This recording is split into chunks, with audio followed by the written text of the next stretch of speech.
Muitas pessoas fazem crítica à Bíblia, dizendo que a Bíblia ela fala de guerras, de derramamento de sangue, mas a Bíblia não é somente um livro espiritual.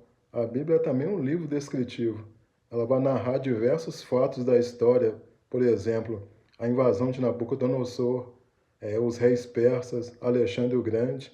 Então a Bíblia está sempre tem uma relação também com a história, né? E essas guerras que são narradas na Bíblia querem dizer o seguinte, que quando o Senhor ele estava à frente das batalhas, o povo era vitorioso, né?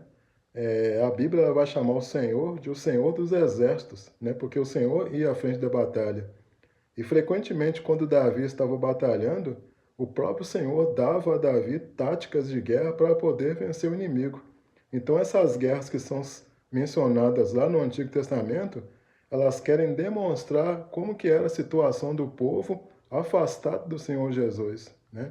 É interessante que quando a gente olha lá no final do livro de Juízes, vai contar a história do levita e da concubina, né? Uma história assim bem triste, né? Mas por que que Deus permite que aquela história seja escrita?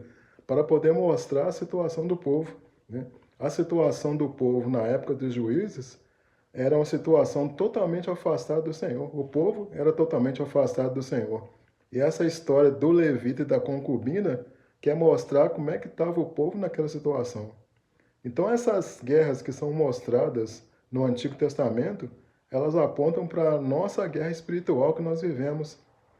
A palavra de Deus diz assim, que a nossa luta, ela não é contra a carne e contra o sangue, mas contra principados e potestades nas regiões celestiais. Então, quando nós estamos numa guerra espiritual, o que que nós precisamos fazer?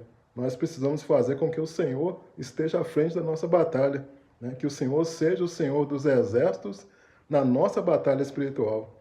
Quando nós estamos lutando contra o pecado, estamos lutando contra o nosso eu, é uma guerra espiritual.